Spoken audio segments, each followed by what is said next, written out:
இது கையில வச்சுக்கோங்க.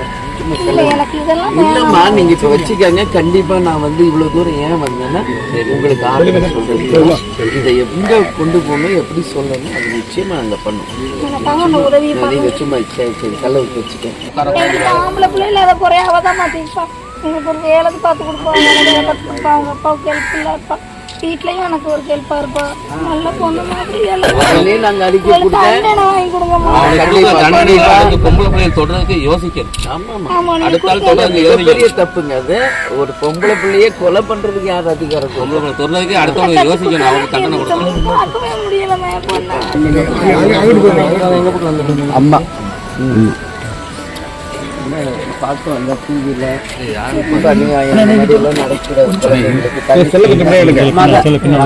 ரெண்டாவது பொண்ணு பார்த்தேன் டிவியில். ஏன் என்னாச்சு? அவனுக்கு யார் அப்படி என்ன குத்துறான்? இல்லை அந்த மாதிரிலாம் இல்லை. அவன் போய்கிட்டு இருந்தான், ஸ்கூலுக்கு போகிறேன்னு போய்கிட்டு இருந்தாங்க. படிப்பான் என் பொண்ணு. அவன் வந்து எப்போ போல போய் டார்ச்சர் கொடுக்காம ஒரு நாளைக்கு என்ன சொன்னான், அதனால பண்ணாத, படிக்கிற பொண்ணு இது விலகிக்கோ அப்படின்னு தான் நான் வந்து வான் பண்ணிட்டு கற்றுட்டோலாம் இல்லை சொல்லிட்டு வந்தேன்.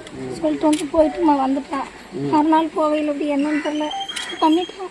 எங்களுக்கு ஆம்பளை பிள்ளை இல்லாத குறைய அவதான் மாட்டேங்கப்பா. எனக்கு ஒரு வேலை பார்த்து கொடுப்பாங்க, வேலை பார்த்து கொடுப்பா. அவங்க அப்பாவுக்கு ஹெல்ப் இல்லை இருப்பா. வீட்லயும் எனக்கு ஒரு ஹெல்ப்பா இருப்பா. நல்ல பொண்ணு மாதிரி நாங்க அறிக்கை கொடுத்தேன். வாங்கி கொடுங்கம்மா.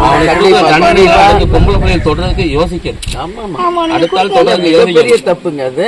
ஒரு பொம்பளை பிள்ளையே கொலை பண்றதுக்கு யார் அதிகாரம்? பொம்பளை பிள்ளை தொடர்றதுக்கு அடுத்தவங்க யோசிக்கணும். அவங்க தண்டனை கொடுக்கணும். பார்க்கவே முடியலமே பொண்ணு. இது மிகப்பெரிய ஒரு துயரமான ஒரு சம்பவம்.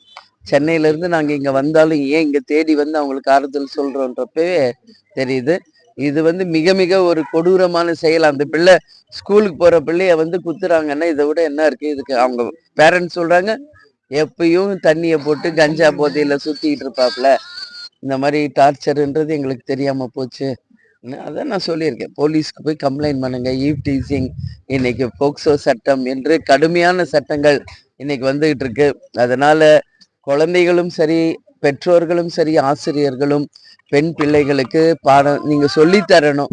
எஜுகேஷனோட தங்களை தாங்க எப்படி பாதுகாக்கணுன்றதையும் சொல்லி தரணும். அது மட்டும் கிடையாது, நிச்சயமாக இதை சட்ட ரீதியாக உடனடியாக கொண்டு சென்று அந்த மாதிரி யார் பண்ணாலும் கடுமையான தண்டனை வழங்கப்படணும். இதுல மாற்று கருத்தே இல்லை. அந்த பையன் நிச்சயமாக மிக பெரிய தண்டனை அவனுக்கு கொடுக்கணுங்க.